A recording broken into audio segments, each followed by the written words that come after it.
Días, bienvenidos, bienvenidas. Nos encontramos hoy en el marco de un trayecto formativo convocado por el Consejo Provincial de Educación y la Dirección de Educación Inicial con el objetivo de fortalecer el trabajo pedagógico, político e institucional que llevan adelante los equipos directivos, las y los supervisores de educación inicial en la provincia del Neuquén.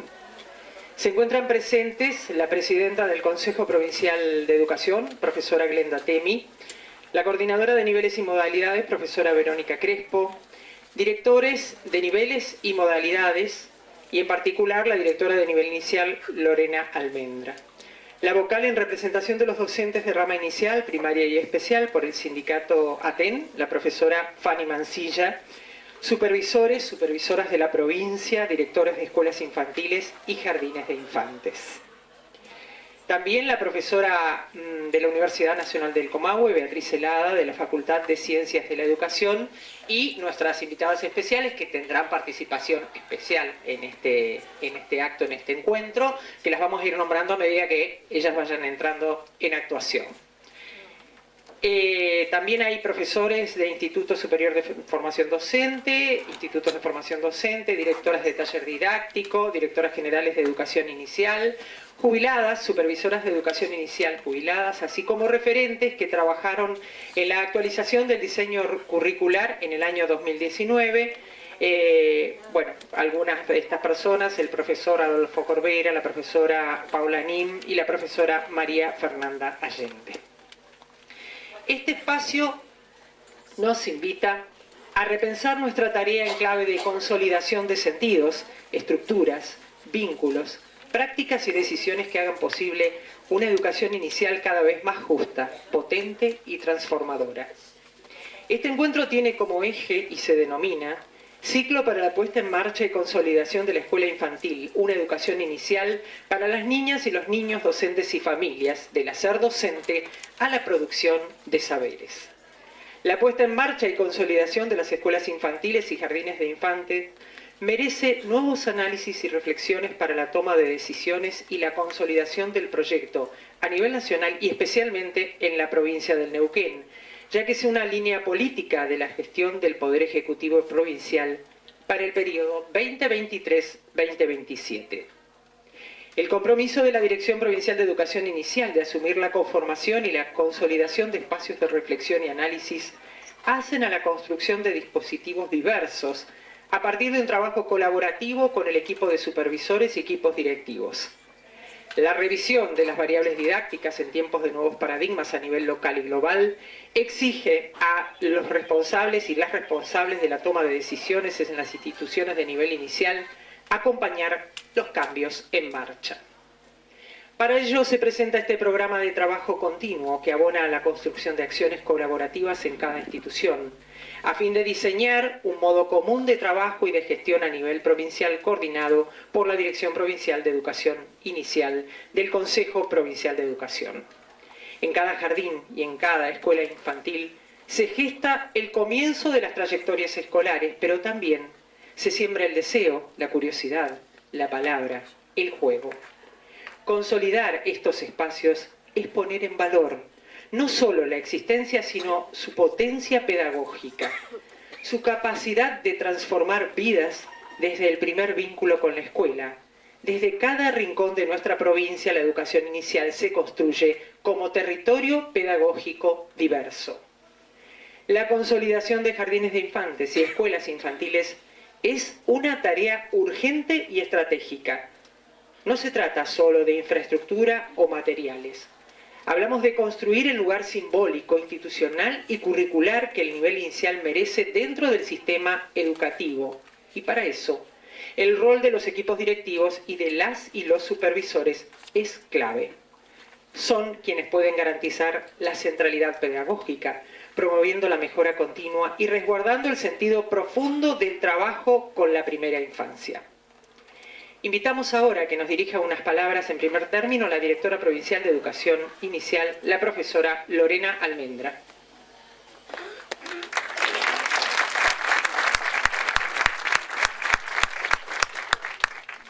Buenos días a todos y a todas. Hoy el nivel inicial está de fiesta. Hoy tenemos visitas en nuestra casa. Tenemos la presencia de directoras generales de educación inicial que sembraron una semilla para que el nivel ocupe el lugar que ocupa hoy. Un saludo apretadita a todas las que pudieron venir y las que no pudieron venir a acompañarnos en este momento. Tenemos la presencia de referentes del enseño popular, como los profesores Adolfo Correra y la profesora Beatriz Helada, que también nos va a acompañar en este trayecto, ¿sí? También nos acompañó en el trayecto que hicimos el año pasado y bueno, este año también nos va a acompañar.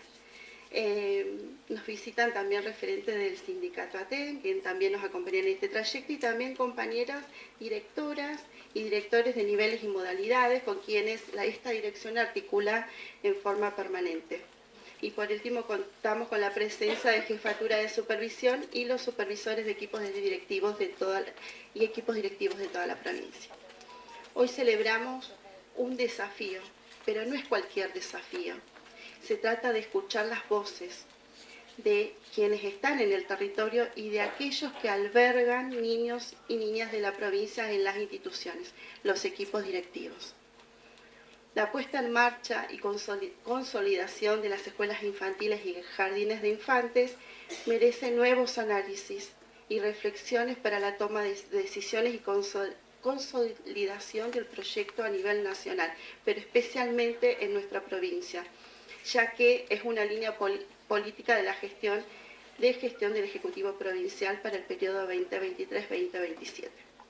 El compromiso de la Dirección de Educación Inicial es asumir la conformación y la consolidación de espacios de reflexión y análisis, que hacen a la construcción de dispositivos diversos a partir de un trabajo colaborativo con las supervisoras y los equipos directivos de la provincia.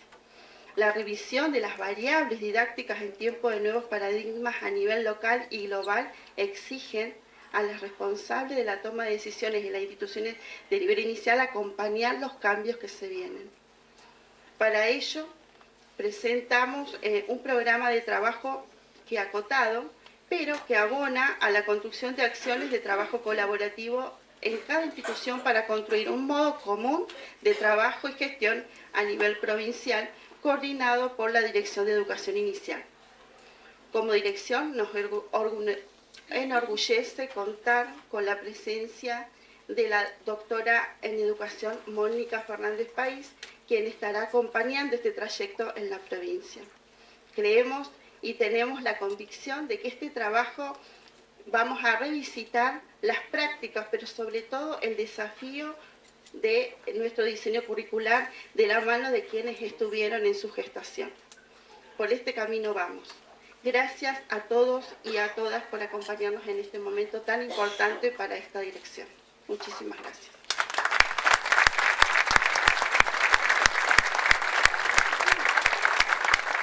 Invitamos ahora a la profesora Glenda Temi, la presidenta del Consejo Provincial de Educación, a que nos dirija unas palabras.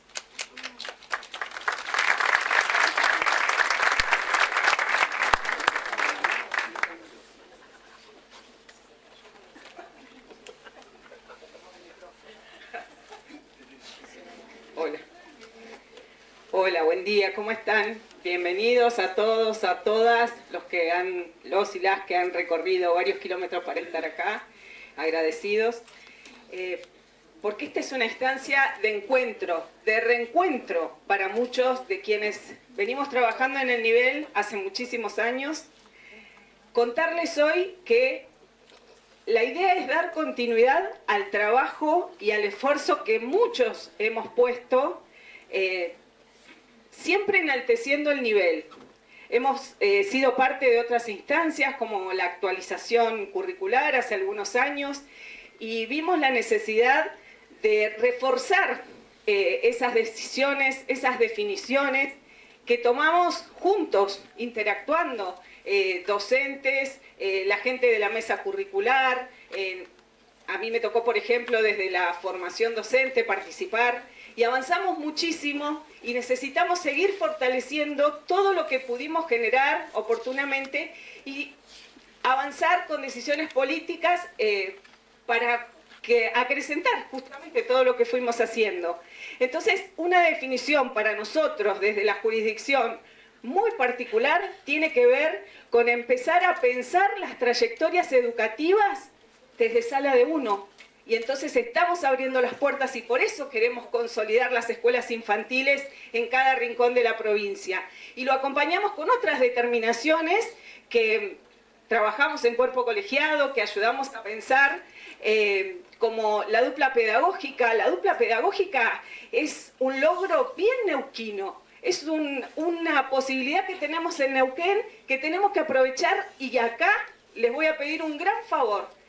Tenemos que empezar a escribir qué es lo que pasa en Neuquén cuando tenemos ciertas condiciones que estamos empezando a entender, a disfrutar y a aprovechar. Entonces, escribamos qué es lo distinto que estamos pudiendo hacer ahora en dupla, pensando con otro, compartiendo esa corresponsabilidad con las infancias que tenemos todos los días y que recibimos todos los días.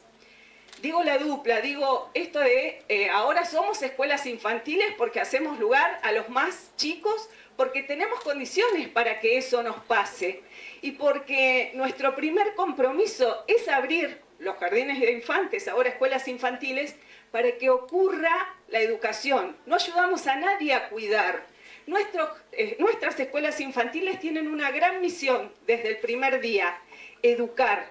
Y ahí está nuestro mayor compromiso, porque la centralidad de la enseñanza la ponemos nosotros, le ponemos el hombro a la centralidad de la enseñanza y todo el tiempo nos problematizamos y pensamos cómo generar las mejores condiciones. Porque si no, que se queden en la casa y no pasaría nada. Nosotros queremos tenerlos en los jardines para que pasen otras cosas, las mejores cosas, insisto. Así que bueno, otro espacio que nos ayuda a pensar es nuestro taller didáctico. Otra condición que tenemos únicamente en Neuquén. El taller didáctico nos da herramientas para pensar la educación en cada una de nuestras salas. ¿Qué mejor? Soñado. Apostemos al taller didáctico, trabajemos con ellas y con ellos que están haciendo un trabajo impresionante. Me olvido las cosas que les quería decir y contar porque es un placer seguir pensando cuáles son las condiciones para que ustedes trabajen mejor cada día. Pero no duden en hacer aportes, en pedir, en exigir si quieren, porque hay total disponibilidad para que lo que pase todos los días en las aulas, en las salas de las escuelas infantiles sea una apuesta muy, muy rica y muy productiva y muy potente. Quiero agradecer a gente que desde siempre le pone el hombro, y me voy a emocionar, al nivel. La historia del nivel inicial de la provincia de Neuquén tiene nombres y apellidos. Bueno, agradecer desde otros espacios. Acá tengo un gran compañero, el Chato, que trabajamos también en el diseño curricular, pero desde hace mucho tiempo veníamos pensando esto de jugar, cómo se juega, qué se juega, con quiénes se juega, y tuvimos la oportunidad, yo tocando de oído, de ayudar a escribir y a que eso quede plasmado en términos de derechos para nuestros chicos y chicas, bebés, niños y niñas, en las escuelas infantiles de Neuquén. ¿Qué mejor? ¡Qué orgullo! Bueno, no dije ni la mitad de los agradecimientos que quería hacer, perdónenme, pero el nivel inicial es un sentimiento y les agradezco que estén ustedes acá también honrándolos. Gracias.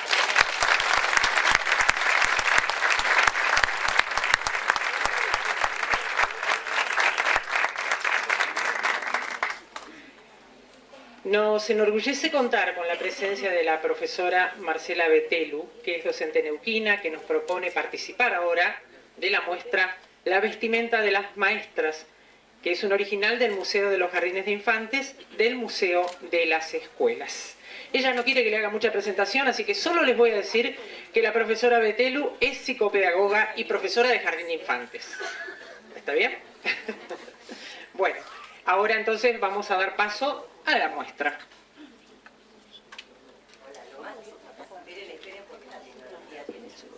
Hola, ¿ahí me escuchas?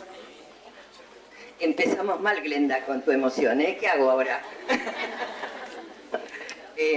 Bueno, para mí, les digo que es una emoción muy grande. Yo nací acá, en la calle Santiago del Estero 58, y me fui a Buenos Aires por razones laborales de mis padres. Entonces, volver a Neuquén con algo vinculado a la educación y al nivel inicial, del cual me siento absolutamente feliz de haber pertenecido, porque soy psicopedagoga, pero elegí la carrera docente.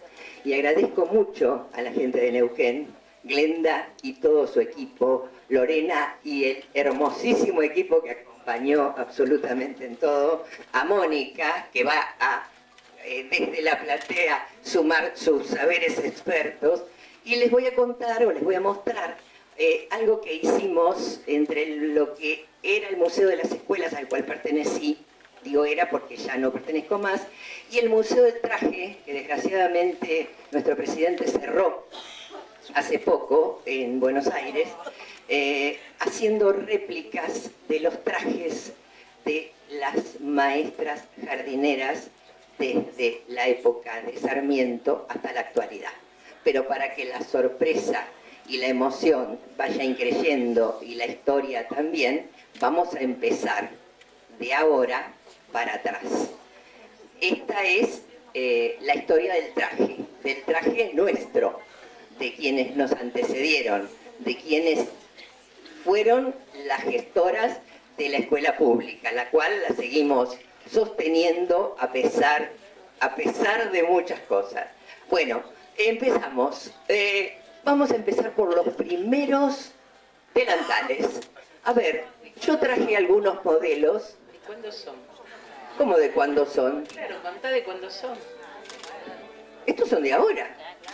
Estos son de ahora, fíjense. No les traigo cualquier modelo. Y miren, a pesar de los celulares y demás, tiene bolsillo para el celular. Estos son los últimos modelos a los que yo he accedido. Puede ser que haya otros. A ver, este. Jean. Por supuesto, fíjense que todos son ponchos. No hay ninguno con mangas ni nada. En los celulares presentes siempre. A pesar de algunos cuestionamientos institucionales. El alcohol ahí está ahí. Ah, Porque muy fue bien, por no lo había pandemia. visto. Preparadísima. El alcohol. Preparadísima. Seguimos. Ya los bolsillos, y si nos remontamos un poco más atrás, se empiezan a ser más grandes. Siguen siendo los ponchos. Reparen en la cantidad de tela. Se los digo así nada más. Reparen en eso. Seguimos. Otro bolsillo más. ¿Tendrá el celular también ese bolsillo? También. Quiere decir que todos estos tienen que ver con una determinada época, no con esos celulares. Probablemente hubiera un Nokia o algún otro en esos momentos. Sí. Tiene público.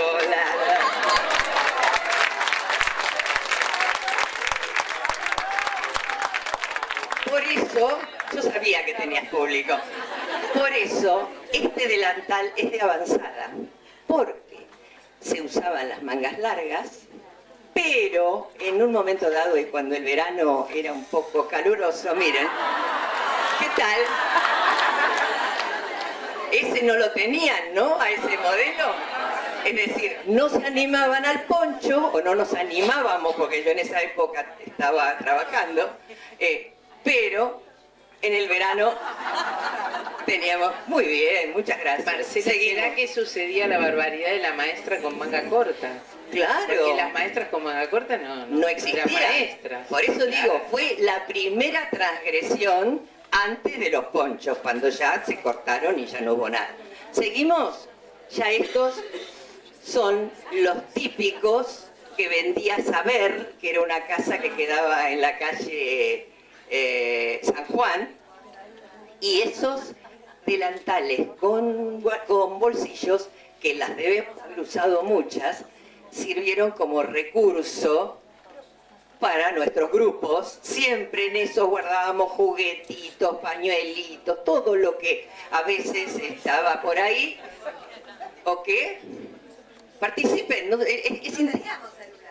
no, no, por eso digo, ahí estaban los recursos didácticos o lo que tuviéramos como para los títeres de dedo, exactamente. Incluso en esos delantales, en la época que comenzamos a cuidarnos del SIDA, todo el mundo tenía un par de guantes. Eso era un mandato de la lógica higienista que llegaba a los jardines también, Exacto. ¿no? Ya seguimos, miren el largo de este delantal y abrochado atrás con broches. Los broches también era una avanzada. Y empiezan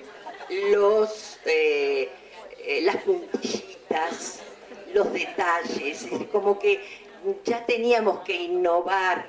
Ustedes piensen que estamos yendo de hoy hacia atrás. ¿Seguimos?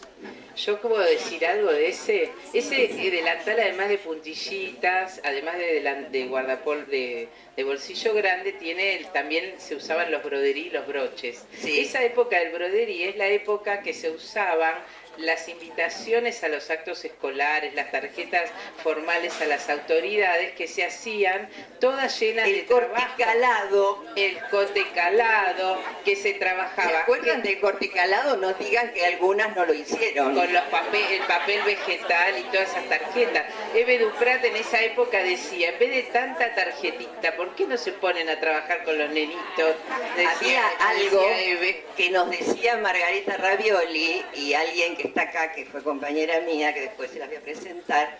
Margarita decía, basta de rulos y moños, pero en general, como jardineras, reconozcamos que muchas veces ponemos rulos y moños. Y las puntillas y todas estas cosas que van a ver apuntan a los rulos y moños, que entran dentro de la lectura que cada uno quiere hacer.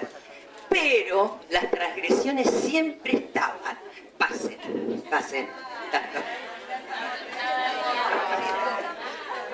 En una época, en los 90, yo directora de un jardín de San Telmo, aparecen varias, ya habiendo hecho un pozo, porque se iban a Once. Once es un barrio que lo deben conocer, las que han ido a Buenos Aires, donde se vende las telas por metro, para comprar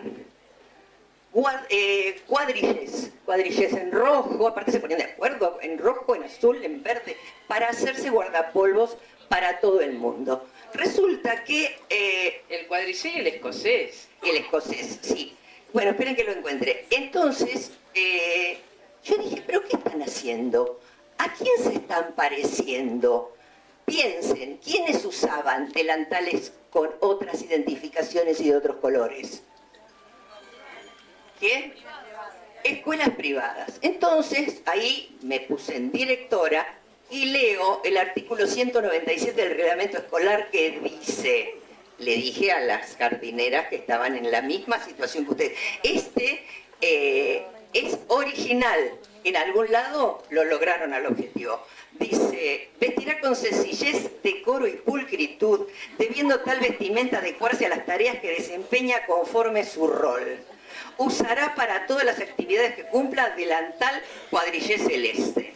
Y ahí se terminó. Pero esto llegó a la dirección del área y la dirección del área tuvo que mandar un comunicado porque toda la capital estaba libre de hacer este tipo de cosas. O sea, siempre estuvimos en el borde de querer alguna transgresión. Y Fernanda trae que es de acá, que digamos que también... Sí, seguimos. Otra época, compartida con mi compañera, que hubo jardines, siempre seguimos con los bolsillos grandes, donde los niños y las maestras tenían delantales del mismo color. O sea, si uno veía de rojo, la maestra tenía rojo, celeste. Supuestamente, en el profesorado, en el Jardín de Infancia Mitre, como eran 12 salas, y antes los guardapolvos eran todos iguales, que ya vamos a contarlo, se les mezclaban en la salida al parque, porque tienen un gran parque. Se les mezclaban. Esa es la explicación científica que me dieron. Entonces decidieron, porque era más fácil y más barato, comprar la tela del cuadrillé y que cada maestra tuviera. Entonces, si había alguno perdido, era de tal sala. En muchos jardines de la capital se tuvieron los delantales así. Nosotras damos fe. ¿Vos tenías sala? Rosa.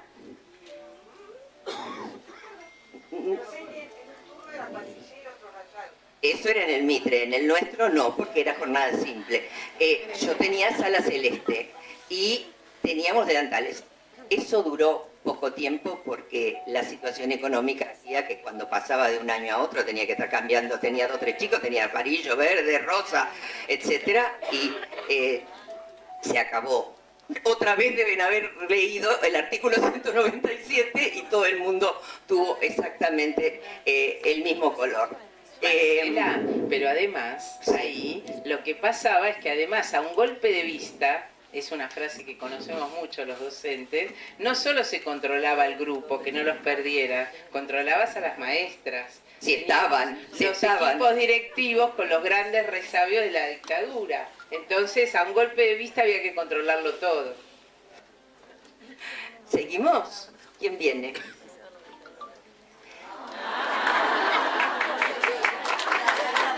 Acá hay un detalle. Exactamente. ¿Cuándo usábamos esto? No sé ustedes, yo pregunto para poder lograr. En las fiestas patrias, fundamentalmente, y también en el resto, yo tuve maestras que usaban medias de nylon y zapatos. Y en las fiestas patrias estábamos así, con alguna puntillita, es discretito. Pero miren, si te corro el pelo, o te corres el pelo, date vuelta, un minutín, los bordados, siempre había algún detalle en esta historia, pero a partir de determinada época, el pantalón, si nosotros hacemos un análisis, tenemos el 90 y pico % de las que estamos acá, estamos con pantalón. Si nos remontamos a los 70 y pico, nadie tenía pantalón en la sala. Miren todas las concepciones, el cuerpo, la situación social, cultural, económica, la cantidad de tela que tenía el delantal, es decir, cuánto significa ir mirando la historia a medida que va pasando el tiempo. Y ahí pensemos que los pantalones entraron al jardín de infantes de la mano del pantalón en la vida social de las mujeres, pero al jardín llegan antes que a las escuelas primarias porque había una preocupación de que cualquier movimiento de la maestra en los 70 y en la dictadura fuera algo, digamos, que y tuviera que ver con un gesto de mala moral. Entonces hay actas en el Jardín de Infantes Mitre, sí, que es el profesorado Eccleston, donde todas sabemos, que nos guste o no, pero irradió al país muchas de las ideas, que dicen que a partir de ahora se aconseja que la maestra use pantalones. ¿Por qué? Porque así cuando se agachaban, como las maestras empezaban a usar polleras más cortas, ¿no? Pensemos los 70, los entonces, hot pants. Claro, la maestra se sentaba en la silla chica y hacía movimientos indecorosos, entonces que se pongan los pantalones. Se permite primero en el jardín o se exige. El uniforme del profesorado a partir de los 69, 70 tenía pantalones, que eran como calzas porque eran de algodón, porque el nylon en ese momento no existía. Pero cómo vamos hilvanando el lugar del cuerpo, la represión, el control, la moral y los permisos para el disfrute, porque en última instancia ese pantalón también permitía el suelo. Piensen qué metodología se usaba en ese momento, es decir, es cuando empiezan a aparecer los rincones. Da para que sigamos charlando más, pero tenemos más historia todavía. Sí. Bueno, este guardapolvo es muy significativo, es original. Parece que hay gente que tiene claro. Es original porque es el primer modelo de guardapolvo a cuadritos. Hasta esta época, que estamos en los 70, un poquito antes, 68, 67, no tenía la maestra jardinera delantal a cuadritos. Entonces, ¿qué reproduce? El mismo modelo que el delantal blanco que se usaba hasta esa época.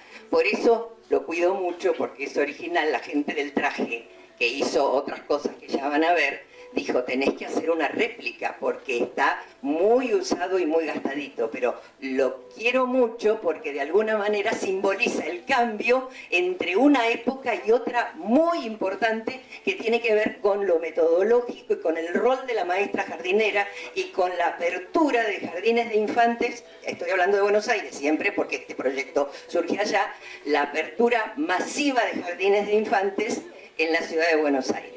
Ahora quiero algo que tiene que ver en función del guardapolvo. Melina, no, con Emera. Amelia, ¿podrían venir un minuto? Acá esto es para mostrar otra cosa en relación al guardapolvo, que el guardapolvo no es solamente objeto de estudio o de historia o de cambios. Ella ayer, porque nos conocimos ayer, me cuenta que tiene un guardapolvo, que contalo vos. Te pasa. Bueno, este guardapolvo guarda un sentimiento especial, porque cuando yo inicié mi carrera, allá por el 97, perdón, no sé si tenía años el guardapolvo. ¡Qué joven! Me mantengo en fórmula. Mi familia, que está en Mendoza, no querían quedar afuera de mi logro acá en Neuquén, porque yo me vine a estudiar acá en Neuquén. Entonces me enviaron este guardapolvo. Lo confeccionó una de mis hermanas. Así que... Y está todo bordado, después la miran, todo bordado alrededor. O sea, ¿cuánto puede significar un guardapolvo? Lo podemos analizar de distintos lugares, pero esto es analizarlo desde el lugar del afecto. Por eso era que me importaba mucho que lo contara. Y este que tiene Amelia, Amelia fue compañera mía del profesorado de Eccleston. Estuvimos transitando los 2 años de profesorado, en esa época eran 2, igual eran tan intensos que parecían como una carrera universitaria, y después trabajamos inaugurando un jardín en La Boca. Pero voy a Córdoba, que Glenda y algunas de las que están acá lo saben. En Córdoba pasa lo mismo que pasó con ella. Alguien, no te pido que lo dones. Esto lo dona una maestra que cuenta que cuando se recibe su mamá, ella era la primera profesional, la que había tenido un título después de la escuela secundaria, le borda todos los conejitos, subjetividades estéticas aparte. Los conejitos arriba, en los bolsillos y demás. Ustedes no saben la emoción que ella tenía donando este guardapolvo. Entonces, lo que yo quería, con Amelia y con la historia que nos convoca, mostrarles que también los guardapolvos tienen esa otra parte que tiene que ver con lo emocional, que a veces guardamos cosas o de nuestros hijos o de nuestra propia historia que tienen un valor agregado, que es ese. Lo que me contaba Marcela es que los chicos inventaban historias a partir de los conejitos, venían diferentes anécdotas inventadas por ellos y bueno, era estaba más emocionalmente. Te agradezco, pero lo devolvé después.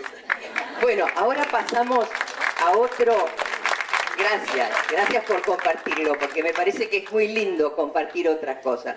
Bueno, y ahora entramos en el mismo modelo, ¿ven? Porque en los 70, la jardinera, hasta el 68 por ahí, usaba guardapolvo blanco. Iban a la escuela con guardapolvo blanco, tanto las maestras como los chicos. Ustedes, no sé si alguien, pregunto a la gente histórica, ¿Ustedes también? Ya van a ver las fotos, dice Susana. El típico guardapolvo blanco. Este es el guardapolvo que se planchaba. ¿Con qué se planchaba? A ver, vamos. ¿Con qué? Muy bien, almidón Colman, almidón Colman. Y más atrás, son muy jóvenes, yo les veo las caras, son muy jóvenes. Más atrás se le ponía azul para que el guardapolvo siguiera blanco, porque piensen el uso, piensen acá en Neuquén. Mi madre era maestra de la 61, yo iba a la escuela 2, las calles eran todas de tierra. ¿Cómo eran? ¿Cómo estarían esos guardapolvos? Y más adelante hay algo que se usaba que era el extracto de blanco, que lo googleé por Mercado Libre y sigue existiendo. No creo que lo use nadie, pero los guardapolvos son de algodón, se necesitaba plancha. Pero ¿qué significa el guardapolvo blanco? Y acá estamos todos involucrados, porque todos los que fuimos a escuela pública usamos guardapolvos. ¿Pero qué significaba? Valores, virtuosismo, moral, decencia, es lo que aludía Mónica. Recato, es higiénico. No hay diferencias. Ustedes piensen, ¿quiénes usaban? Todos, no importa si tenían dinero o no tenían dinero, porque debajo de ese guardapolvo blanco no había diferencias. Las cooperadoras, que tenían un rol muy importante, lo siguen teniendo, pero creo que en esa época eran muy importantes, les daban a los que no podían comprar guardapolvos. ¿Y es sinónimo de escuela? Exactamente, el guardapolvo, ustedes ven un chico por la calle con guardapolvo blanco y saben que ese chico va a alguna de las escuelas públicas. Da pertenencias y también se puede criticar que excluye la diferencia. Son todos iguales, pero en una Argentina de gran inmigración fue una estrategia higiénica que de alguna manera discrimina por un lado, pero por otro lado uniforma, y por algo se cantaban las marchas patrias, por algo se cantaba el himno, por algo se sigue, porque calculo que en muchas escuelas se seguirá haciendo, se cantaba Aurora. A mí me quedó una imagen de la escuela 2, no sé si alguien de todas ustedes fue a la escuela 2, a la antigua escuela 2, que tenía los pisos de madera y salíamos cantando las marchas patrias con una profesora de música muy potente. Vieron esas imágenes de infancia que a uno le quedan, y el piso que vibraba cuando salíamos, pero esto hacía ¿a qué? A la argentinidad, a la pertenencia, al ser nacional. Éramos la mayoría, si no eran hijos, eran nietos de inmigrantes, es decir, la inmigración había sido determinante. Esa misma inmigración fue la que arrasó por ahí con las marcas de los pueblos originarios en provincias como la de Neuquén, que fue territorio nacional bajo la 1420, la gran ley que se discute, la ley que plantea que el Estado se hace cargo de educarnos a todos y todas. Esa ley era una ley que consideraba a los territorios y a la capital federal, pero además era el símbolo, ¿no? Aquel proyecto de Ramos Mejía, cuando empiezan los rituales, esto que vos decías recién, el símbolo de la construcción de un Estado nacional que sobre todo tenía claridad en la defensa soberana. Digo esto porque son cosas que hoy viene bien recordar, ¿no? Eso es la escuela pública. Y el delantal blanco es el delantal de la maestra a la que el Estado, por más que lo hacía en condiciones que no son las que nosotros queremos, saben que las primeras huelgas docentes son de principios, de orígenes del sistema, ¿no? Inicios del 1900, pero esa mujer, que por ahí en su momento la historia de la educación rescató más, eran mejores por baratas, ¿no? De Sarmiento, una frase de esas tan poco felices que él tuvo mientras hacía cosas muy interesantes. Esas mujeres encarnaban la necesidad de homogeneizar, la necesidad de moralizar y la necesidad de mostrar la nación, la patria con orgullo. O sea, la hija del inmigrante, ¿no? Bueno, no sé si lo querés contar ahora, pero es la historia de Rosa del Río, ¿no? No, todavía no. Así que ahora en un rato viene Rosa, en un rato. Porque tenemos otra tela del guardapolvo blanco, porque la tecnología sirvió para que la crocel y los broches ni cosíamos botones ni planchábamos. Cierra, ¿no? Pero seguimos manteniendo los mismos modelos. Y ahora vamos a los años 50. Estos son los guardapolvos de los años 50 de las docentes.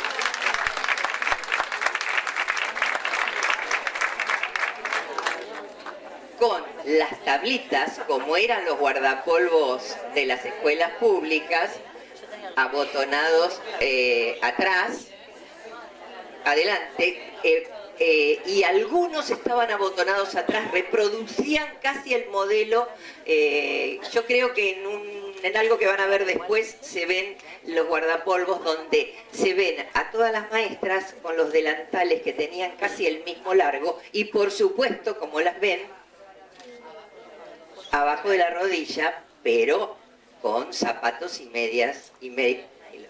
Estos son los primeros guardapolvos que no usaban todas, porque las docentes en alguna época no usaban guardapolvo, los usaban solo los niños y las niñas. Continuamos y ahora les cuento cómo era en los 30.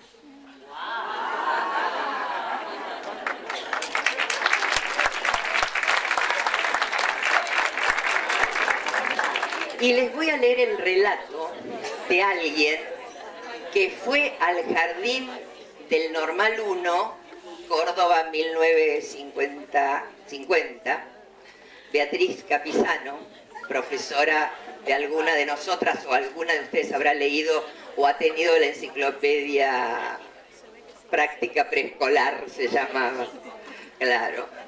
Y ella, está muy bien, con 98 años, y nos hizo este escrito que aludía a sus maestras. Dice: era 1934, viajaba cada mañana junto a mi padre, al que observaba conducir en silencio hasta la Escuela Normal número 1 de Profesoras Presidente Roque Sáenz Peña.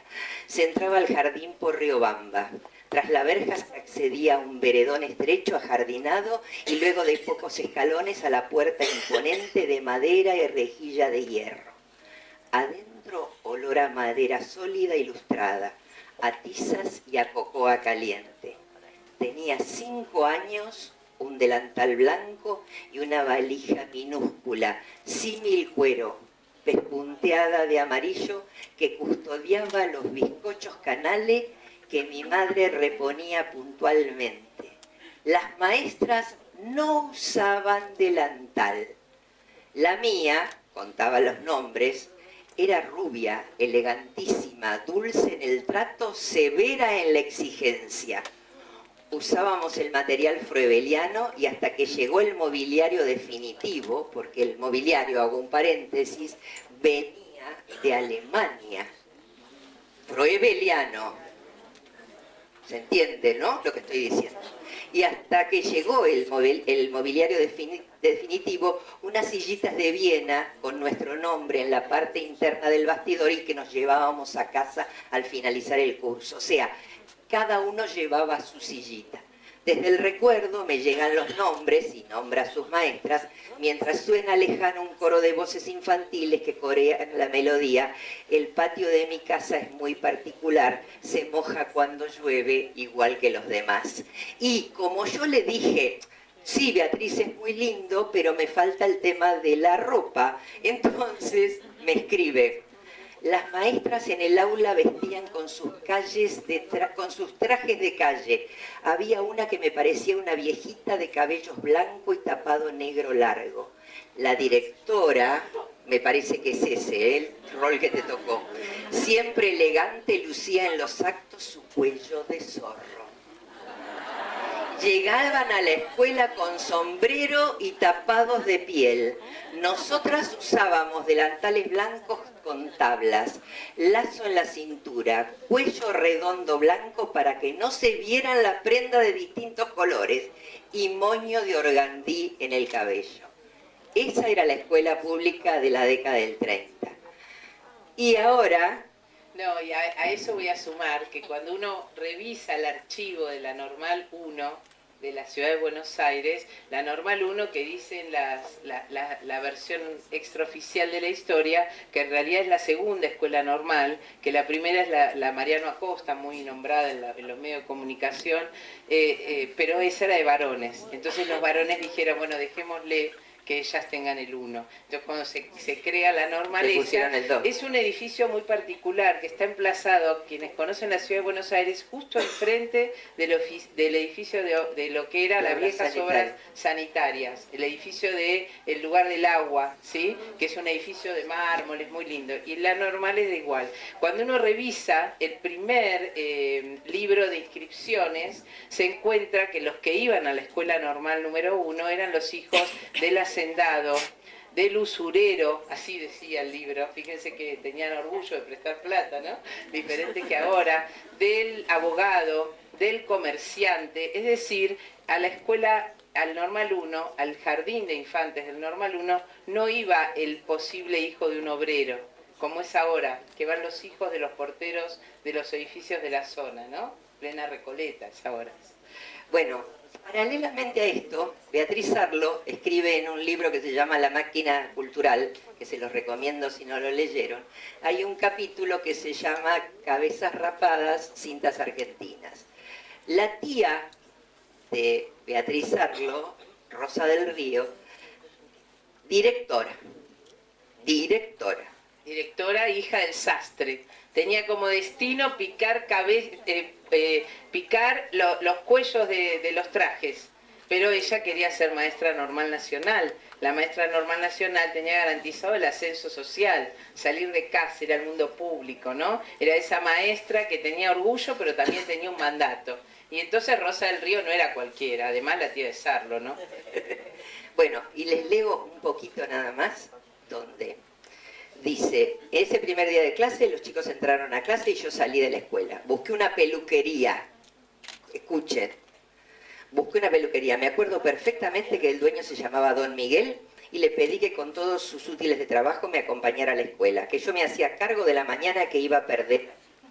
En el segundo recreo, cuando los chicos estaban todos en el patio, empecé a elegirlos uno por uno. Los hice formar un costado y esperé que tocara la campana y los demás entraran a las aulas. No me acuerdo qué les dije a las maestras. Era un día radiante, o sea que esta era una decisión de ella, directora. Le expliqué al peluquero que quería que les cortara el pelo a todos los chicos que habían quedado en el patio, que el trabajo se hacía bajo mi responsabilidad y que se lo iba a pagar yo misma. Don Miguel trajo una silla de la portería, la puso a un costado a la sombra e hizo pasar al primer chico. Tenían un susto terrible. En síntesis, les cortó el pelo a todos. Les rapó el pelo a todos. Porque, por eso se llama el capítulo cintas rapadas, lo de cabezas rapadas, cintas argentinas. Lo de cintas argentinas se fueron a una fiesta patria. Pero cómprenlo, no les voy a contar todo. Pero esto de el cuerpo, la dominación de ese cuerpo. ¿Qué podría pasar hoy si alguna directora osara? Pero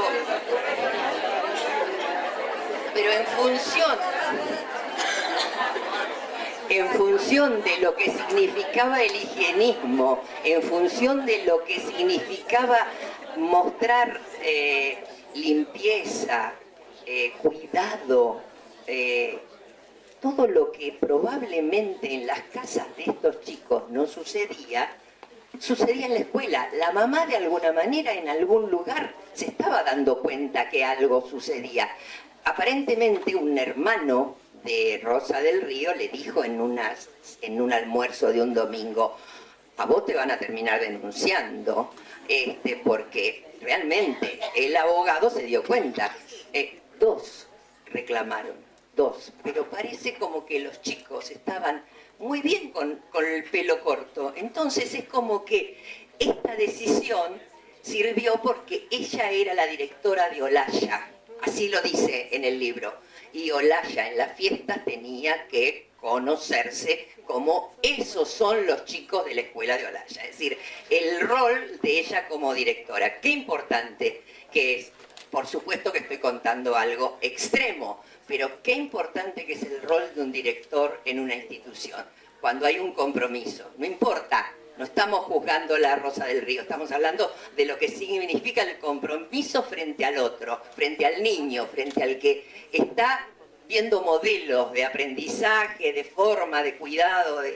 No, y además Rosa encarnaba ese modelo que era el ideal sarmientino, ¿no? El ideal civilizatorio. La escuela pública, esa escuela que, digamos, recorría el territorio nacional de punta a punta, era el lugar para no solo educar a los niños y a las niñas, era el lugar para educar a las familias, porque lo que Rosa del Río dice en otra parte del texto es: todas las madres aprendieron lo que era tener a los hijos sin piojos en la cabeza.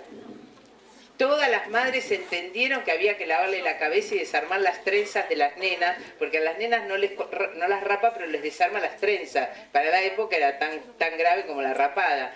Todos entendieron, eso fue una clase de civilidad, dice Rosa, ¿no? Así se enseñaba, directo, cortito y al pie. Hoy nosotros no lo podemos pensar en esos gestos, pero sí podemos pensarlo en muchos otros gestos. La escuela sigue siendo el lugar de refugio y el ordenador de la sociedad, ¿no? De lo que se enseña. Por eso tanto ataque hoy a la escuela pública, ¿no? Porque hay otros que nos quieren decir cómo. Voy a contar algo de cuando Sarmiento empieza a preocuparse por traer docentes del exterior, porque él se llevaba muy mal con la gente de la sociedad de beneficencia, a las cuales les decía matronas adineradas. Me imagino la escena, es para imaginárselo. Dice, la sociedad se había encargado de educar a las huérfanas y Sarmiento estaba convencido de que debía incorporárselas a la enseñanza común. Esto es muy común, incluso en escuelas religiosas. De esa manera, sostenía, podían crear madres directoras de la educación de sus hijos. Pero las damas no querían saber nada y sostenían que nadie mejor que nosotras para educar a esas pobres huérfanas. Imagínense la escena. Sarmiento insistía, el mal está en que las eduquen ustedes, que no sabrán hacer de ellas sino señoritas con muchas artes de ornato y para ganarse la vida, nada. Les inculcaremos moral y religión, replicaron las damas. Ahí está el error. La moral nace del trabajo, no se produce con rezos, sino con la educación y la aptitud para el trabajo. Van a ustedes a crear sabandijas devotas. No había caso. Las damas argumentaron, vamos a hacer de ellas excelentes compañeras para la familia. ¿Cuáles eran los objetivos de las damas de beneficencia? Hagan maestras de escuela, dijo Sarmiento, y prosiguió. El medio de educar a los pueblos, bien y barato, y acá se mostró la hilacha, el medio de educar a los pueblos bien y barato es hacerlo a través de la mujer. Dejémoslo, pero marcó sello. Hasta que una de las damas fastidiadas dijo cosa de Sarmiento.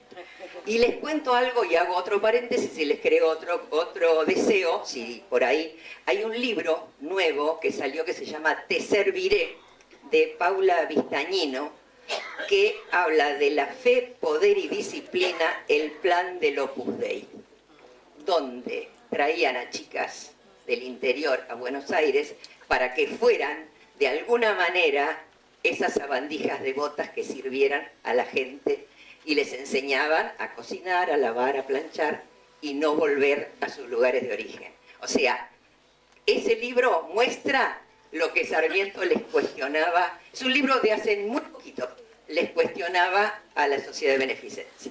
Bueno, ¿continuamos? Ahora ya vamos a quienes vinieron, que fueron nuestras antecesoras.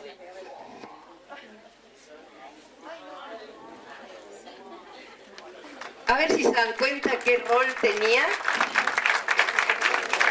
Así, muestra algo, a ver. Exacto. justamente...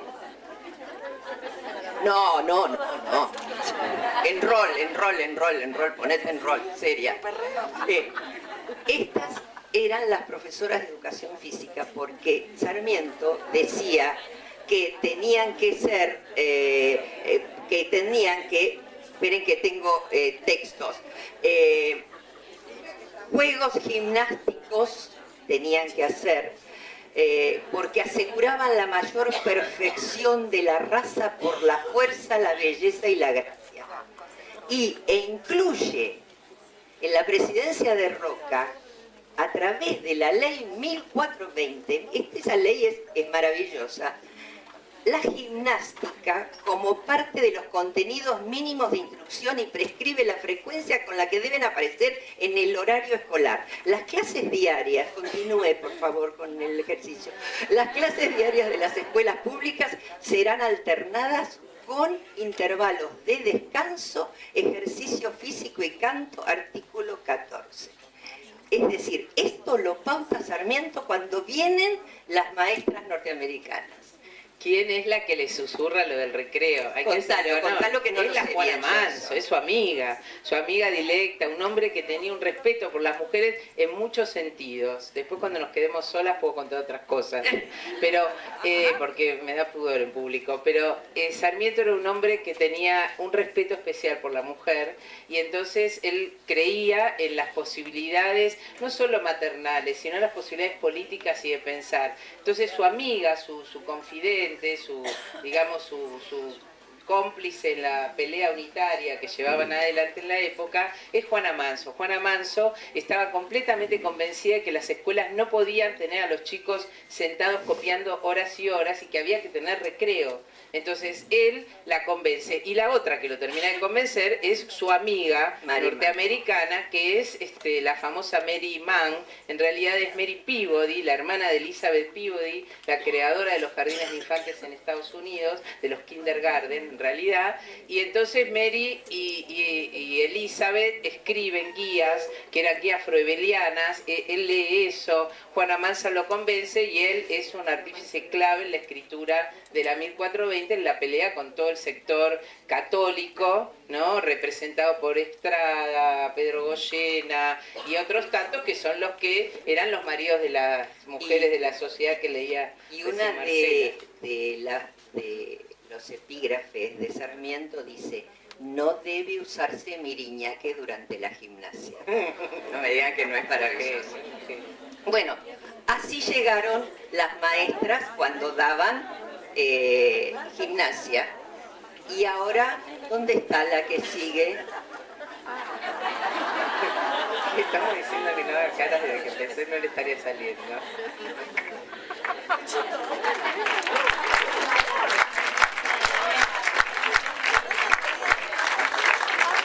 Esta es la vestimenta común, pero cuando vinieron 65, que las llamaron las 65 valientes, y 4 hombres, para que vean por qué hoy el porcentaje, y siempre en el nivel inicial, somos mujeres. También eso es otro sello.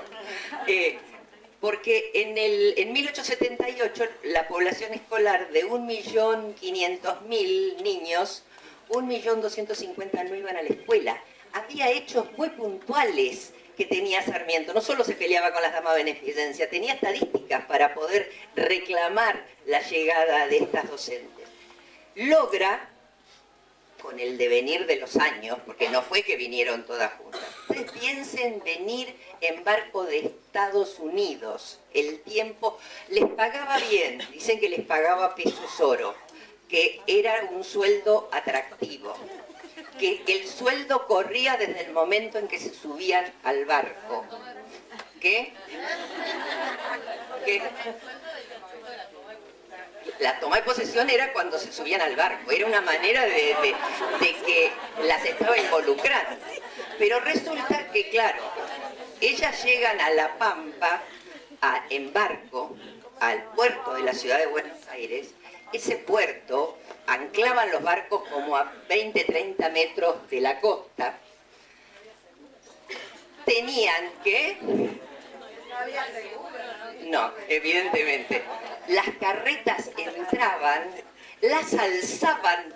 Yo les cuento esto porque esto implica pensar en el espíritu, la aventura, el deseo, el compromiso.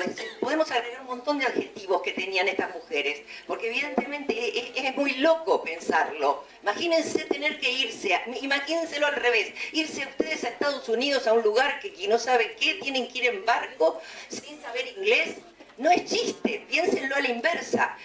No hablaban español, por eso ella está vestida así, porque cuando llegan y la suben en las carretas, se les embarraron los vestidos, las colas, todo, los sombreros. Entonces, Sarmiento generosamente ofrece su Casa del Tigre, que las que si llegan a ir a Buenos Aires está, lo han conservado muy lindo.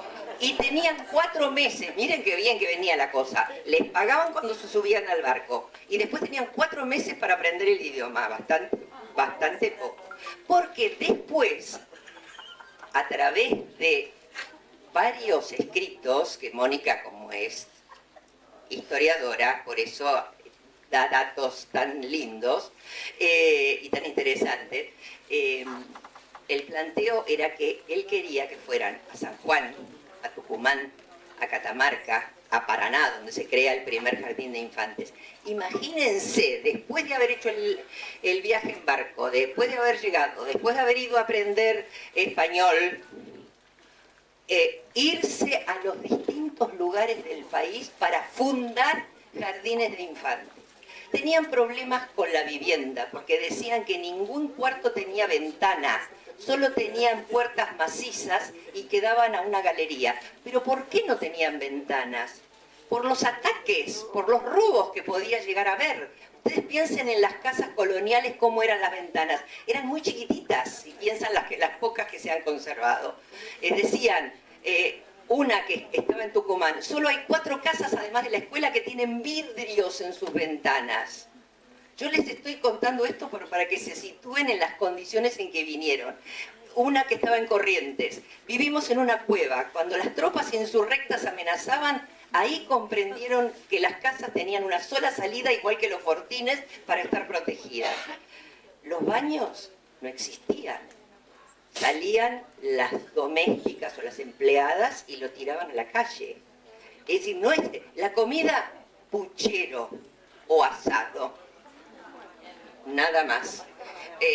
Hay un libro también, hoy parezco muy bibliográfica, Las señoritas de Laura Ramos, donde cuenta que, por ejemplo, no tenían manteca, entonces ataban a un caballo una lata cerrada para que el caballo anduviera y al mover la lata se les transformaba en manteca. ¿Entienden? Les estoy contando historias que están documentadas. Con el tema del idioma no terminaron nunca de hablar español bien, pero el compromiso sí lo tuvieron. Y fundaron escuelas, fundamentalmente lo del Normal de Paraná. Y entonces ahora, para no dilatarlo más, vamos a mostrar a cómo llegaron esas primeras jardineras de Estados Unidos.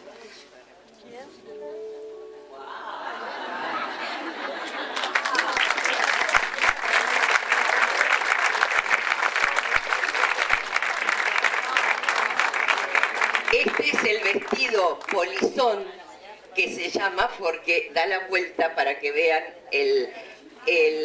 la parte de atrás, que podía ir alguien escondido debajo de ese vestido.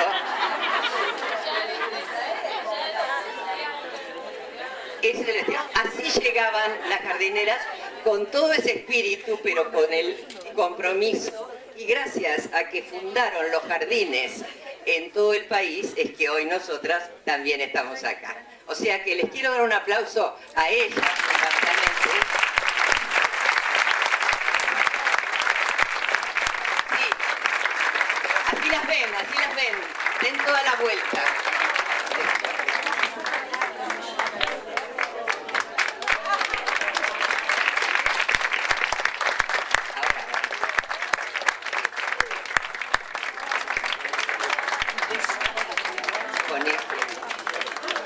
Volvé, escúchame, volvé acá. Vuelvan. Es para que las tengan de cerca y vean los distintos modelos. Después se quedan vestidas y se sacan fotos. Vení. Adriana. Pónganse.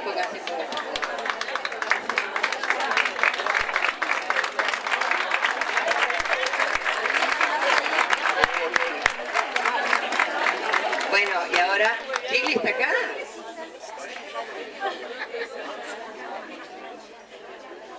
Bien, Mónica, ¿dónde estás?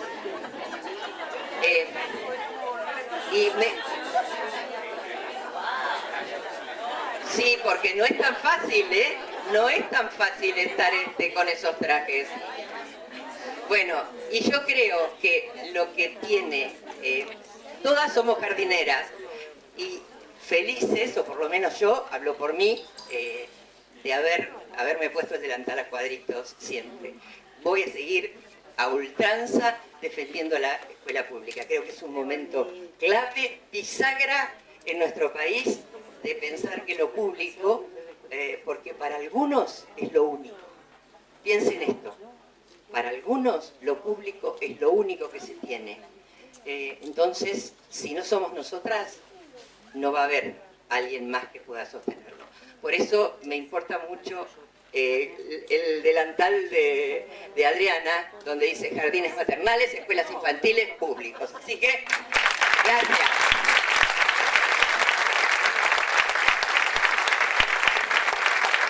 Gracias a cada una por la buena onda, por todo lo que pusieron y por lo que disfrutamos juntas.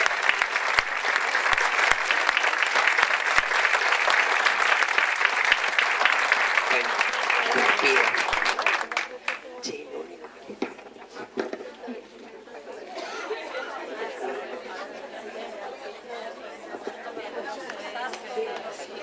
Sí, gracias.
A ver.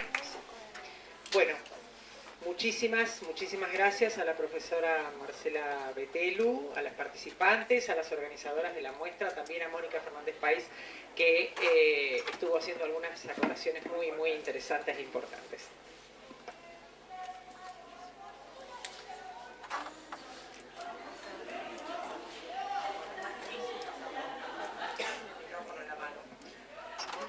Bueno, la profesora Susana Hernández, que es supervisora de educación inicial, fue supervisora, está jubilada, nos invita ahora a realizar un recorrido desde ayer para comprender el hoy en la historia del nivel inicial, pero en la provincia del Neuquén. La profesora Susana es profesora de jardín de infantes, técnica superior en intervención psicosocial en los campos grupal, institucional y comunitario, psicóloga social y especialista en gestión institucional educativa.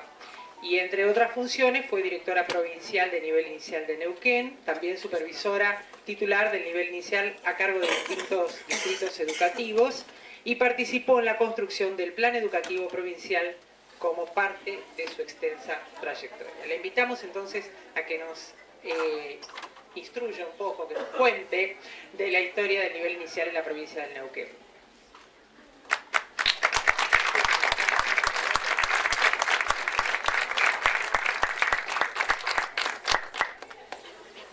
Bueno, buenos días colegas, ¿cómo les va?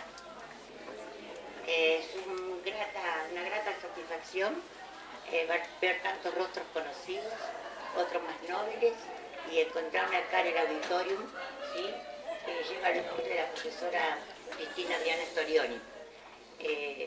No es casual que esta fiesta de inaugurar hoy esta alta capacitación con nuestros visitantes y que se desprende del proceso de una planificación de la presidencia del Consejo de Educación y de sus autoridades, que estemos hablando de nuestras infancias.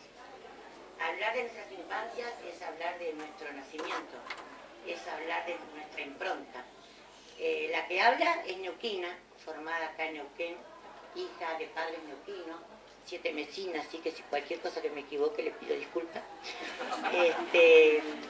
Estudié acá en la escuela primaria, secundaria, el terciario, y tuve la suerte de continuar estudiando. Y todo esto fue provocado por la pasión del enseñar y el aprender, porque fuimos una generación de colegas que nos formamos solas, ¿sí? Llegamos a un cargo con un puntaje, ¿sí?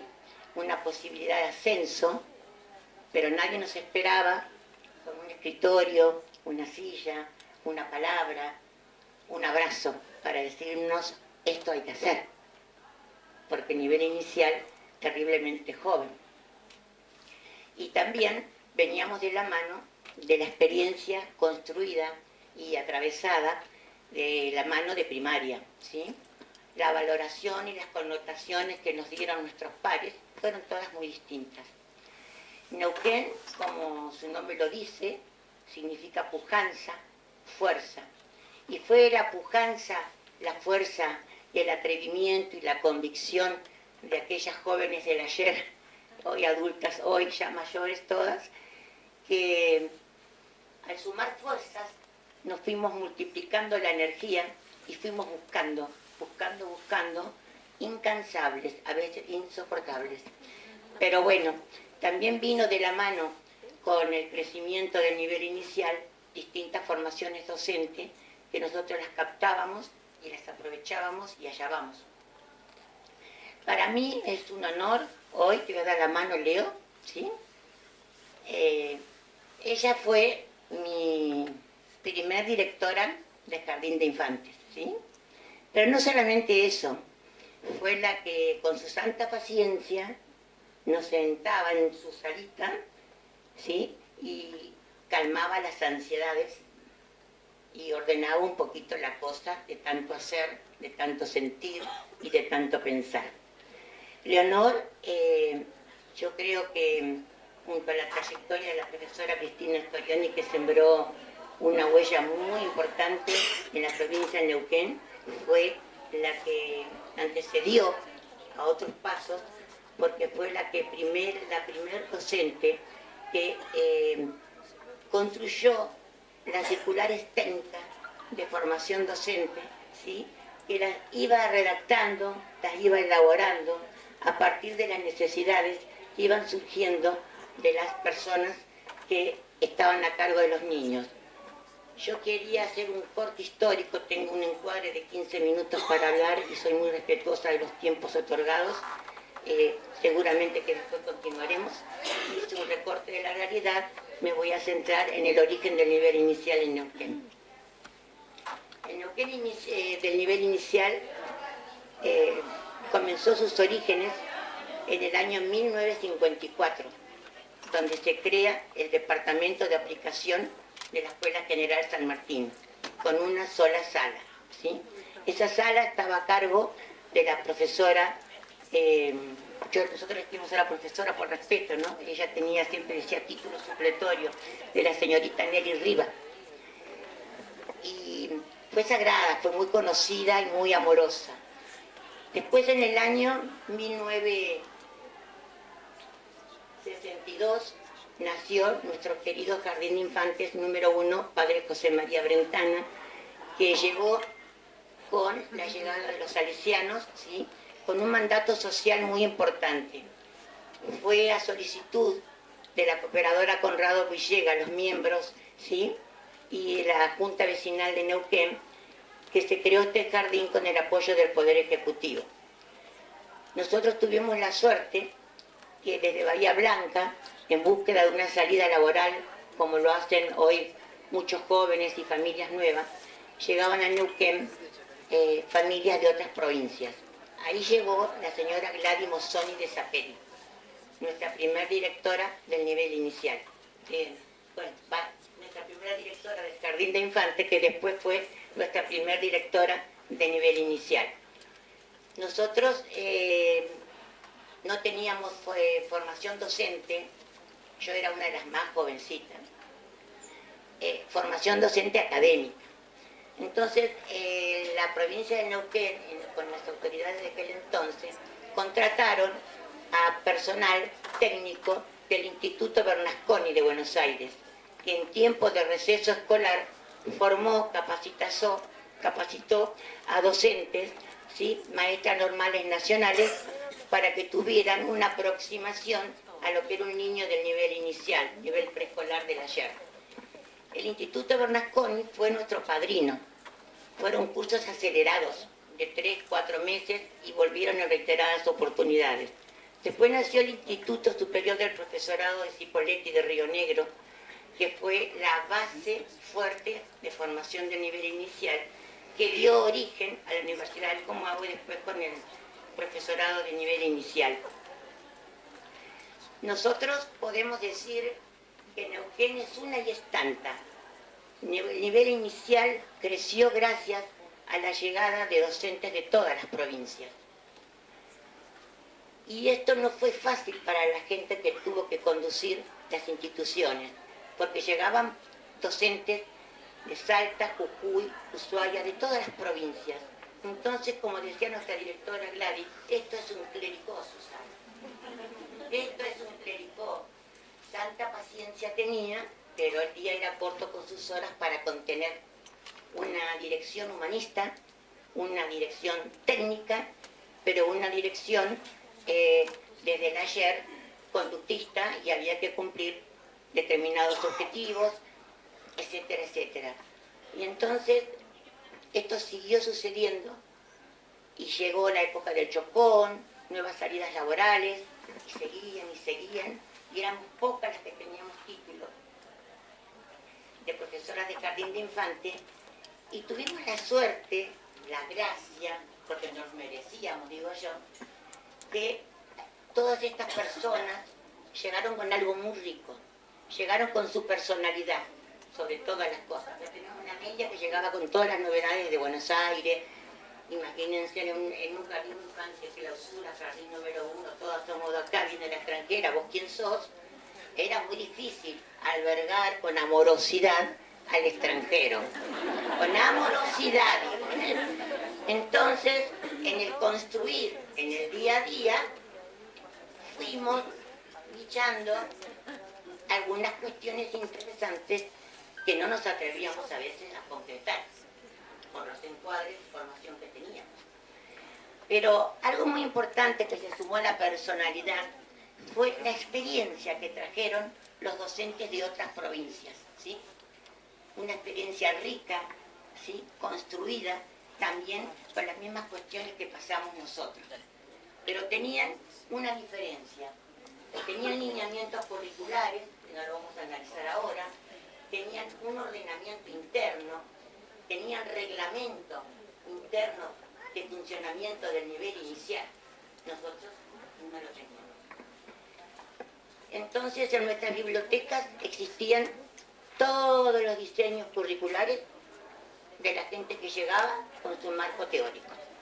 Fuimos tomando lo mejor, nos fuimos haciendo, y en este hacer fueron naciendo distintos institutos de formación docente en la provincia del Neuquén, ¿sí? Y como la lucha era en soledad, como les dije, hasta que fuimos trabajando para la independencia del nivel, ¿sí? Nos uníamos, juntas somos más, y hay un eslogan que lo usó mucho tiempo el gremio, que decía: en la calle, en la escuela somos mucho más que dos. Y nosotros lo tomamos, ¿sí? Y le pusimos matrices de aprendizaje a ese eslogan. Le pusimos compromiso, le pusimos amor, esperanza, ética, credibilidad, confianza, entre otros ingredientes. Pero sobre todas las cosas quisimos construir un conocimiento. Y por suerte, una vez llegó acá la señora Soledad Ardiles de Stein, ¿sí? Profesora de los jardines de infantes, tucumana, y después la señora Carlota de Lerner, que fue la primer presidenta de la UNADEP, Unión Nacional de Educadores Preescolares, que nos motivaron, nos convocaron y nos invitaron a formar la Asociación de Maestras Jardineras de Neuquén. Y ahí nació. Y las jardineras tuvieron un espacio para ser. Uno es en la medida que el otro me permite ser. Y esa asociación, ¿sí? Sin fines de lucro, UNADEP, Unión Nacional de Educadores Preescolares, nos motivó y nos sirvió para el encuentro. Su primer presidenta, bueno, la que habla, Lucía Livia Fernández, que hoy se encuentra en España, excelente profesional, ¿sí? Durante muchos años nos representó en la Asociación de Maestras Jardineras, y después se formó un comité regional de asociaciones de maestras jardineras, que fue Lucy Fernández, la profesora Lucy Fernández, que nos reunió, nos alentó y sumó y multiplicó las fuerzas para sostener esa asociación de maestras jardineras y tener una representación en el sur. Ya empezábamos un movimiento de democratización de nuestra profesionalidad. Tuvimos muy buen diálogo con las autoridades, sí, junto a todas las compañeras y la comunidad, y nos apoyaron en todas las capacitaciones que nosotros acercábamos y considerábamos que eran interesantes para lograrlas. Nos pagaban los pasajes, los traslados, nos daban la comisión de servicio, etcétera, etcétera. Confiaban. El nivel se fue fortaleciendo con todas las voces, todas, pero no fue un camino fácil, ¿sí?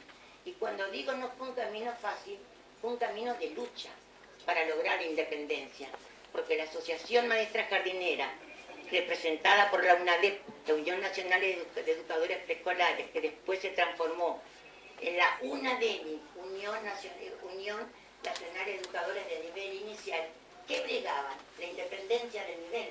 Ya no queríamos depender más de primaria, no queríamos ser pre de nadie. La lucha sostenida, con el apoyo también de los representantes del gremio, nos permitió, ¿sí?, ir en conquista de este objetivo. Mucho tiempo estuvimos sin dirección de nivel inicial. Y fue Leonor Deraco, nuestra compañera acá, que vino al ladito a mí y me sostiene, ¿sí? Fue la organizadora de la dirección del nivel inicial. Le hablo de muchos años, 1984, 1985, ¿sí? Son muchos años. Visora ella, y la tenía presente ahí. Y así nació en 1884 la Dirección General de Nivel Inicial, con independencia. Después pasamos a depender de la Dirección Provincial de Nivel Especial, Inicial y Primaria. Una involución. Según las lógicas políticas, avanzábamos con la independencia, retrocedíamos.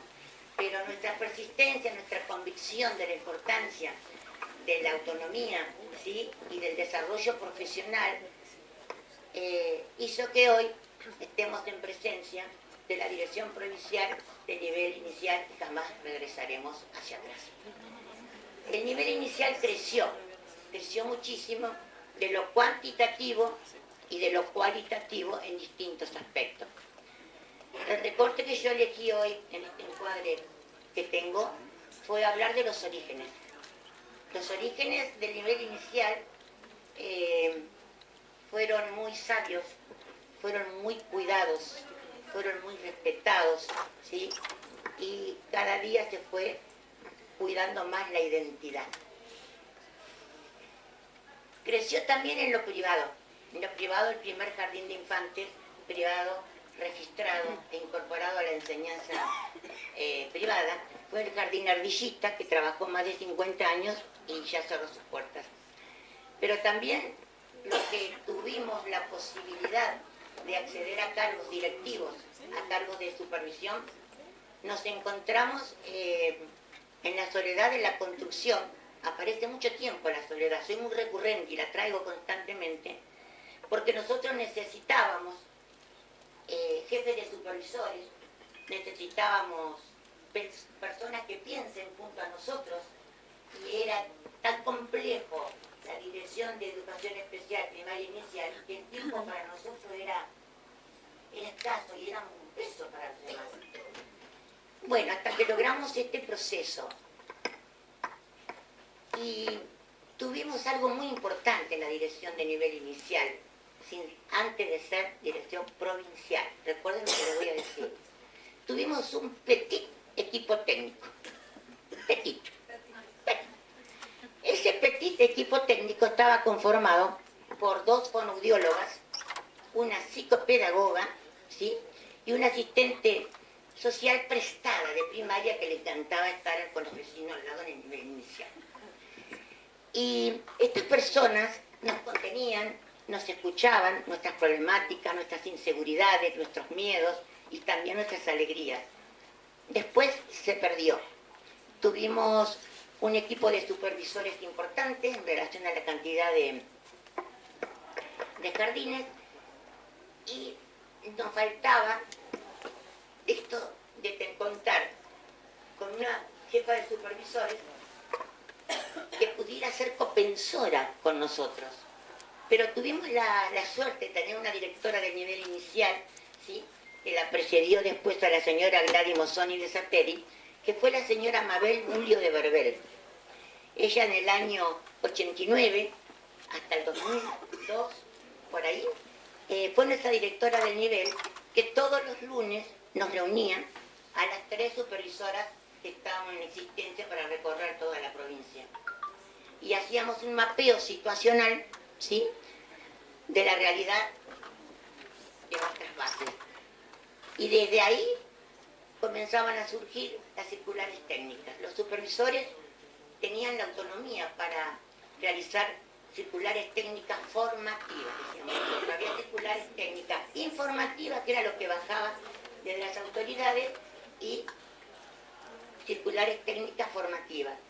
Fue muy interesante, todo eso está recopilado, yo lo voy a entregar al centro de documentación, a nuestra dirección de nivel, porque tenemos que tener memoria para poder comprender cómo somos, ¿sí?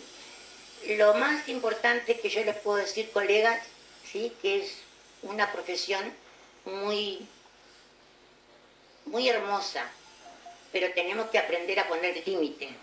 Tenemos que comenzar, ya lo están, ustedes lo hacen, a continuar profesionalizando. Y cuando digo esto, que nos pensemos como personas, como sujetos de aprendizaje, y también que nos pensemos también como personas, como sujetos de necesidades. Yo siempre me acuerdo, que me autorizó que lo diga esta chica, Silvia López, que trabajaba en la escuela 20, turno mañana, yo iba en el Gonzomar en el colectivo.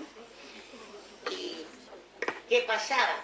Uno tenía 33 escuelas, entonces uno llegaba y decía miramos uno. Y ella me dice, tiritera, excelente, trabajaba en la escuela. Y me dice, pero Susana, vos siempre me decís lo que me falta. En el colectivo hice ensayo. Entonces yo decía, claro, yo tengo una mamá que me decía, si me sacaba un 8, no se nada más de cumplir con su deber. Sacaba un 10, para eso va a la escuela. Entonces cada uno repite la matriz. Gracias a la terapia, tomamos colectivo de vuelta al Gonzomar, llego a la escuela 20, porque ya cierran el turno, le digo, podemos charlar, comemos un sanguchito, lo saco a la portera y charlamos. Entonces le conté por dónde venía. Nos dimos un fuerte abrazo y entonces ahí me pensé, yo soy supervisora, tengo 33 escuelas, 20 días hábiles, tengo que hacer a ver cómo es esto. Bueno, mis colegas también le pasaba lo mismo. En silencio, todas vivíamos distintas situaciones con distintas personalidades, improntas, pero nos pasaba lo mismo. Entonces ahí comenzamos a pensar nuestro proyecto carga horaria. 40 horas, Y la docente trabajan desarmamos el horario. Y entonces ahí nos dimos cuenta que la reglamentación era muy importante, la normativa, porque nosotros tuvimos un estatuto del docente que estaba reglamentado por el digesto de instrucción primaria, pero después el digesto de instrucción primaria fue derogado, nos quedamos sin reglamentación. Y la libertad era muy grande y también la libertad restaba a los profesionales de la educación en muchos aspectos. Nos quedábamos cuidando los niños del jardín y descuidábamos los propios hijos que estaban al cuidado de las abuelas, los tíos, personal. Y ahí empezamos a sumar y nos fuimos atreviendo a presentar propuestas y estas propuestas fueron escuchadas, ¿sí? Y cuando no se hablaba de red, nosotros por necesidad estábamos trabajando en red, con salud, con minoridad y familia, con justicia. Y bueno, nos dimos cuenta que uno solo puede, pero no debe. Uno solo puede día a día, pero también si sabe para qué está el otro, puede solicitar ayuda y tenemos que aprender a pedir. Porque es más fácil ponerse a pensar en la mesa del consenso y no en la mesa del disenso. Y ahí fuimos aprendiendo a conocernos, a resignificarnos nosotros, porque en la medida que uno puede conocer las propias dificultades, podemos comprender las dificultades de los otros.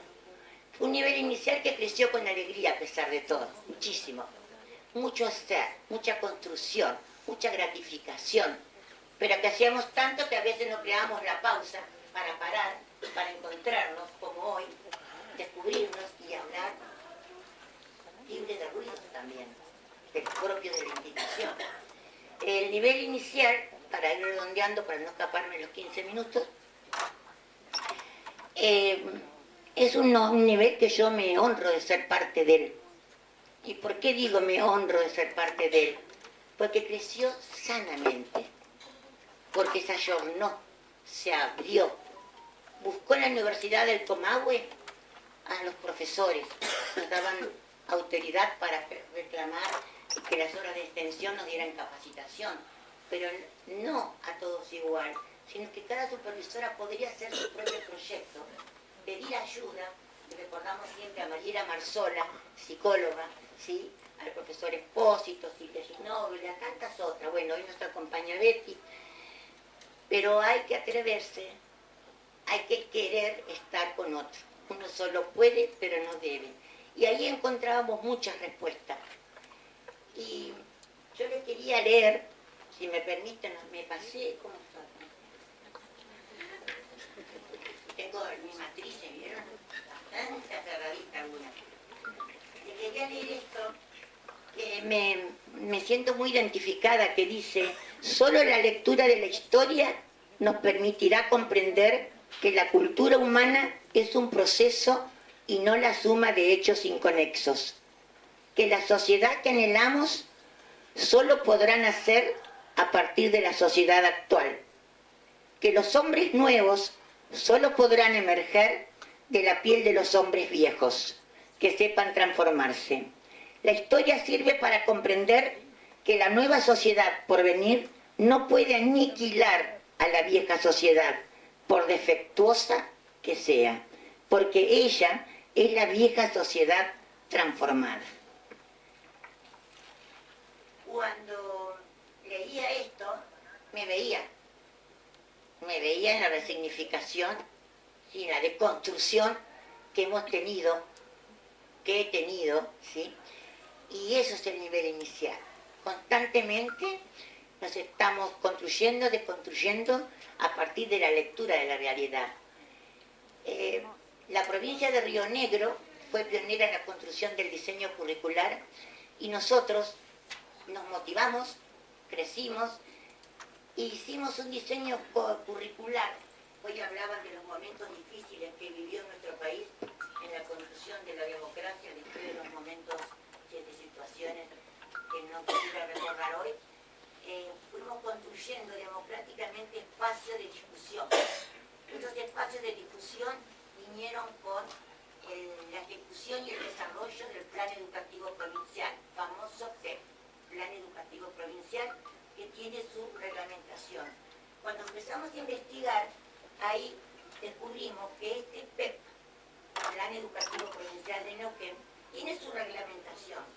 En esa reglamentación, cuando busquen, yo lo voy a entregar a todo el centro de documentación, ahora sería, en mi época, centro de documentación, habla de todos los roles de función. Director, secretario, de todo. Hasta del rol del jefe de supervisor. Y hoy día seguimos hablando, ¿qué hace un supervisor? Entonces, poder ponerlo en tensión, esa construcción que fue democrática, construida por todos los distritos de la provincia de Neuquén, poner en tensión esa construcción y resignificarla a la luz del siglo XXI, con sus realidades, sus potencialidades, qué hermoso sería, porque partimos, como partió el nivel inicial con la señora Mirta Gaviorno de Vista, una supervisora que fue la creadora, la fundadora del proyecto del taller didáctico. Ella compatibilizó todas las producciones de la circular 001 que dio origen al diseño curricular, las compatibilizó y las volvió a enviar a todos los distritos, ¿sí?, para ponerlas en tensión. Eso regresó al Consejo Provincial de Educación, en la dirección general de la profesora Cristina Storione. Ella tomó todo eso, por eso el respeto del ayer, que no estamos vacíos, pensemos o no igual, pero hay que ponerlo en tensión y fundamental. Y de ahí continuó la travesía de la construcción del diseño curricular, los primeros lineamientos. Y después se siguió resignificando y hoy es la hermosa producción que tenemos con la participación de gran mayoría de los docentes. No fue fácil que llegara a todas las escuelas, aún cuando el Ejecutivo